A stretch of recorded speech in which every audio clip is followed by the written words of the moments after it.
For today's video ay gagawa kami ng palengke vlog dito sa Barangay Signal, Taguig City. Bago kami mag-start magpalengke vlog dito sa Signal is pumunta muna kami sa barangay dito upang tiyakin kung meron ba silang DTI prices na nakapaskil dito.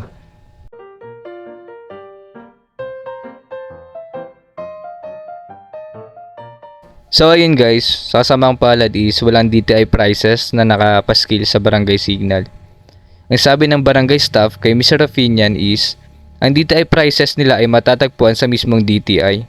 Kaya pagtapos namin pumunta sa barangay is, dumiretso na kami sa palengke. So bago kami mag-start mag-interview dito sa mga tendera at tendera sa palengke, bakit nga ba kailangan ng DTI prices dito sa palengke?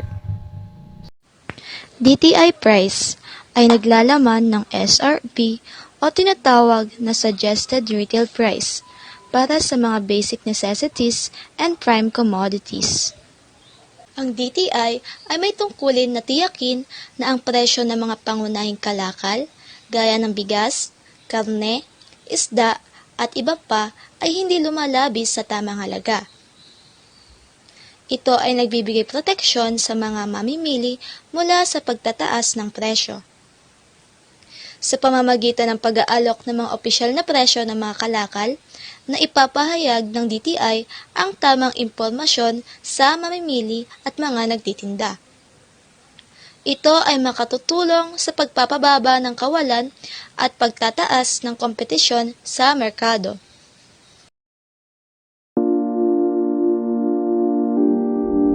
Galing po kami sa Fisher Valley College po.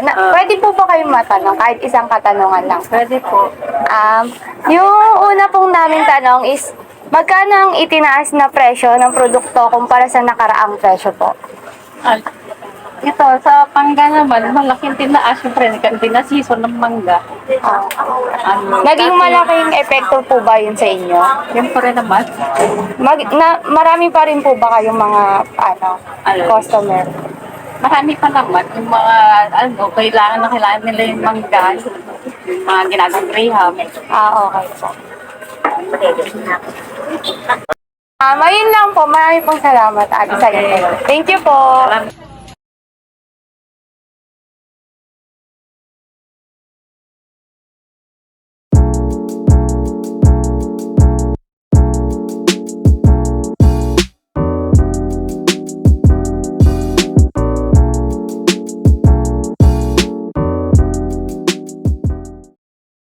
Ay, magandang umaga po. Kami po ay nag-aaral sa Fisher Valley. And then pwede po ba kayong may tanong sa dalawang katanungan? Okay po, sige po.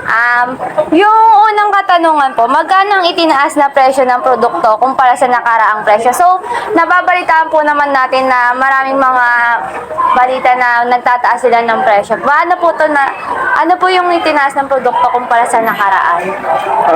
Konti lang naman yung tinaas kasi yung tinda namin ngayon is lang siya, local lang. Kumbaga Dalandan tsaka Santol, konti lang. Medyo konti lang yung difference kumpara noon. Okay po. Naging may epekto po ba sa inyo? Oo naman, kasi nag-a-adjust din yung namin, yung pricing, tapos naninibago yung mga customer. Yung pangalawang katanungan po is, Anong araw po kayo kumukuha ng produkto sa supply? Ano po siya, may tiyak po siyang araw? Kunyari po sa isang linggo po, isa, or nakabase kayo kahit mga dalawang araw, tatlong araw sa linggo po? Wala, depende kapag konti na lang yung paninda, dun lang kami mamimili. Wala siyang specific time or Thank you po, sir. salamat po. Thank you.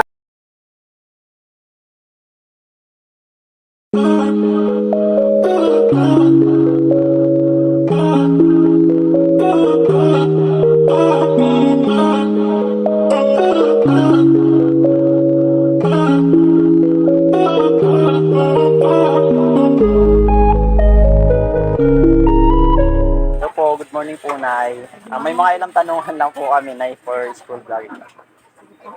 Nay, pwede po magtanong kung magkano po itinaas ng presyo ng produkto po ninyo ng mga nakaraang araw po? Anong nakaraang linggo, yung kamuting, 90 ang bigay ko. Ngayon, 80 na lang. At So, saka kumbaga po 70. bumaba po. Bumaba ng konti. Mas maganda po pala, no? Oo. So, Ang tuyo naman, kasi tagulan ngayon, kaya biglang tumaas. kumbaga nagkabaliktad po sila. Magkano po nung nakaraang ano po? Ang tuyo ay mas mababa nung nakaraan. Dati ito ay ano lang, yung 250 ngayon 300. Kilo po. Mas mababa po talaga. So, second question po naman na is, kailan po kayo kumukuha sa supplier nyo ng mga product nyo po dito na Tuwing ikadalawang araw. 2 araw po? So, sa Pero Batangas po kayo na no? Sa Batangas. Pero yung kamuting kahoy, araw-araw. Araw-araw. So, naubos po ba agad yan ay? 3 sako araw-araw. Dami. Oo. So, marami pa ata kayong suki na no? Dami na din po. Maganda. Biglang dami. Ask ko lang rin po na kung ano ba yung mga ginagawa niyo sa mga yung gaano hindi mabentang produkto po? Yung ano, binibigay ko na sa mga badyaw kung sobra. Uy, good sa malitan si nanay. Pag sobra na yung tulad yung kamuting kahoy, kailangan maubos yan lahat. Kasi masisira. Oo. Pero hindi, pag yung wag mo lang tatabtaban siya, kahit 1 linggo pa yan. Pero yung mga tinabtaban na namin, Wala na. kailangan maubos na yun maghapon. Pag yung tira, ibibigay mo na sa mga badyaw. Maganda po yun, Nay. Good job. 40. Opo. Sige po, okay na po yun, Nay. Okay na po siguro. Thank you po. Thank you, Nay po. Ufrigate. Spin 2 robots on new chains. Minecraft play, stay in your lane. Why did the guests have to go away?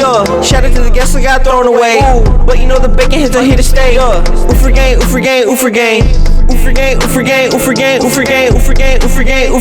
Spin 2 robots on new chains. Minecraft play, stay in your lane.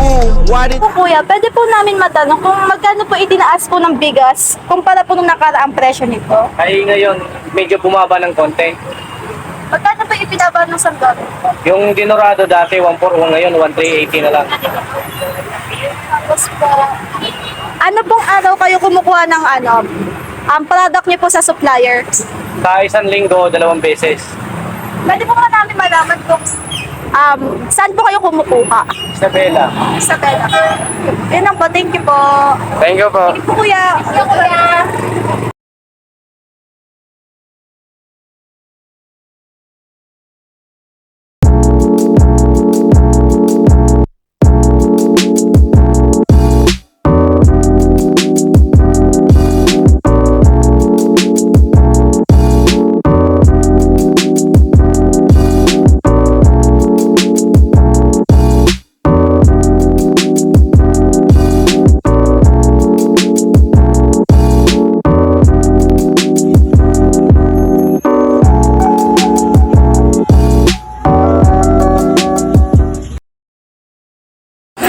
Good morning po kuya.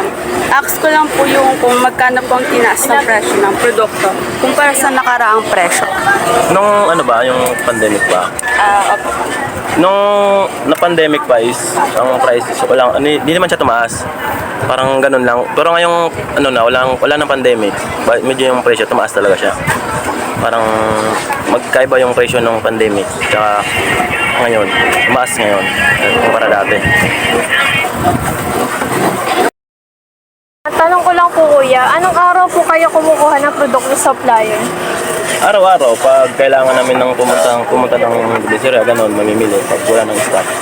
Araw-araw kami kumukuha ng. May specific po ba ng araw? Minsan Friday, pag ano. Kasi Friday, tas Saturday, bintahan na siya. Kailangan siyang Friday pa lang ng gabi, may display siya para pagdating ng Sabado, bintahan na. Sige po. Thank you po kuya. Thank you po.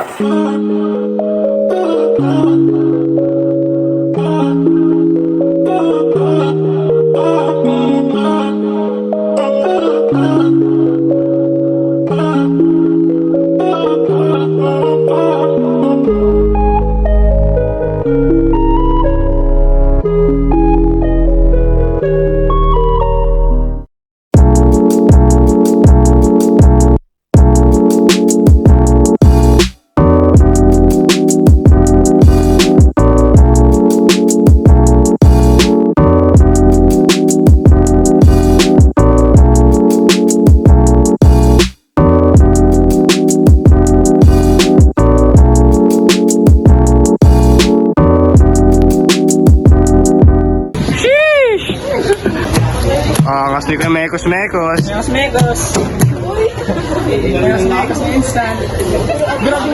Magkano ang itinaas ng presyo ng produkto nyo kumpara sa nakaraang presyo? Mas ngayon, mataas ngayon kaysa dati. Mga siguro 5% tinaas sa ngayon. Pero mabenta naman po Mabenta siya, kuya. naman. So, pangalawang tanong, kuya, ano pong araw kayo kumukuha ng produkto niyo sa supplier? Araw-araw, minsan rin, after 2 days o 3 days, gano'n, pag maubos na yung stock. Ano po, kuya, yung ginagawa niyo sa, kapag may mga, may mga natitira po kayong paninda na hindi nabebenta, ano pong ginagawa niyo doon? Niruling lang. Rolling lang din po ulit. Pero hindi naman po siya nasisira or ano? Hindi na siya. Ano siya talaga, paubusin talaga siya. Tapos, pag naubos na, nakuha ulit sa Supplier. Maraming salamat, kuya. Thank you Welcome. po.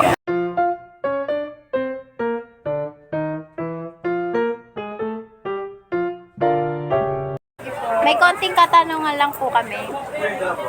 Magkano yung ang itinaas ng presyo ng produkto kumpara sa nakarang presyo?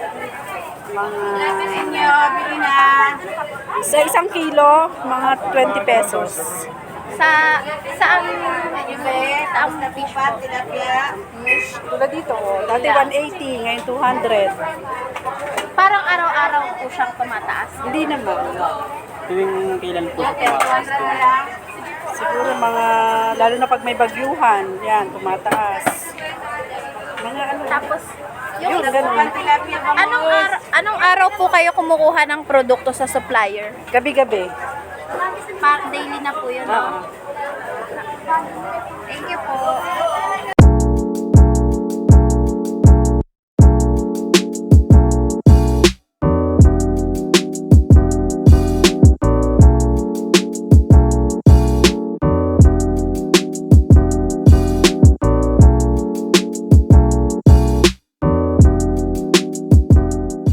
Morning po ma'am. Nice lang po namin mag-interview po sa inyo kung okay lang po. Okay lang. Bale, yung question. Bale, may dalawang katanungan po kami para sa inyo po. Ang unang tanong po is, magkano po ang itinaas ang presyo ng produkto kumpara sa nakarang presyo? Hindi pa naman nagtataas. Ang pangalawang tanong naman po is, anong araw po kayo kumukuha ng produkto sa Araw-araw. Bago lahat yan, araw-araw. Thank you po, ma'am. Guys lang po namin mag-interview po para sa inyo po. Bale, ang unang katanungan po is, magkano ang itinaas na presyo ng produkto kumpara sa nakaraang presyo? Depende din siya kasi sa sa produkto na na kung quality ba talaga. Depende din tulad ng katay. Ngayon, may tumaas nga yung katay na yung nakaraan na tumataas siya ng 8, minsan 10. Ano yun, kuya? Manok po ba yun? Manok po yun, bagong katay. Ganun din po ba sa mga baboy? Sa baboy, iba kasi sa baboy, minsan sa baboy may 5 piso, 10. Tulad na kung paano nakaraan. Bale po, ang pangalawang tanong is, anong araw po kayo kumukuha ng produkto sa supplier? Sa mga ganito, palengke, madaling araw talaga. Alas 3, minsan alas 4, mga ganun. Araw-araw po yung kuya. Ano po yung madaling araw, alas 3. Alas 3, alas 4. Yun lamang po kayo. Maraming salamat. Thank you, kuya. Thank you.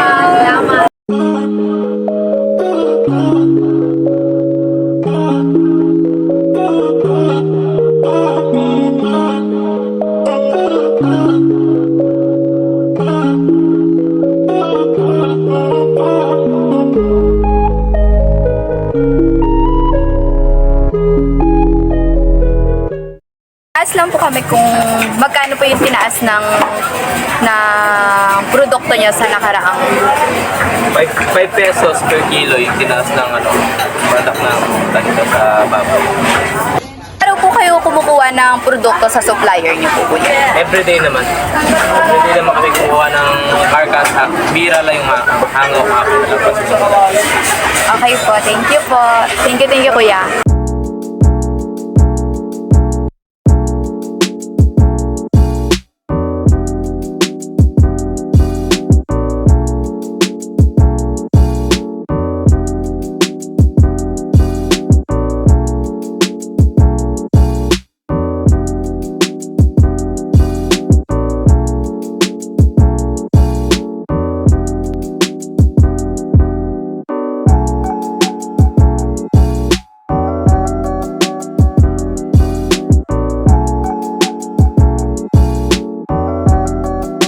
So ayun guys, malaking tulong ang pagkakaroon ng DTI price sa bawat palengke o pamilihan, sapagkat nagsisilbi itong batayan ng presyo sa bawat produktong itinitinda sa bawat palengke o pamilihan.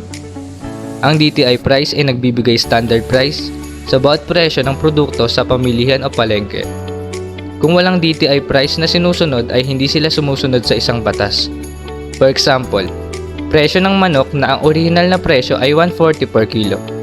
What if wala silang sinusunod na DTI price? Pwedeng madoble ang presyo nito at paniguradong madaming aalma na mga mamimili kasi Pilipino tayo eh. Mahilig tayo magreklamo. Kaya ganun na lamang ang halaga ng DTI price sa isang pamilihan. Dito sa palengke ng Signal is nagtaas sila ng 5 to 10 pesos sa bawat produktong itinitinda nila. Ibig sabihin ay hindi sila sumusunod sa DTI price. Sa taas na din ang demand ng bawat bilihin ngayon ay hindi na natin sila masisisi kung ba't ganun ang presyo ng produkto nila. Presyo nga ng bigas hindi pa din naabot ng 20. What if pa kaya ang presyo ng mga produkto sa palengke, di ba? Sana mabigyan solusyon ng pamahalaan ng ganitong issue sa bawat pamilihan para lahat maka-afford at hindi umaaray ng bumibili at iba't ibang produkto ang meron sa palengke. Noong April 13, 2022, nilagdaan ni Pangulong Duterte ang Republic Act 11706 na nagpapatibay sa pagtatag ng timbangan ng bayan centers sa mga pampubliko at pribadong pamilihan upang matulungan ang mga mamimili na suriin ang kanilang mga binibili. So ayun guys, thank you sa pakikinig at sana na-boring kayo sa video namin. So ayun, hanggang dito na lang. Bounce na kami. Bye bye!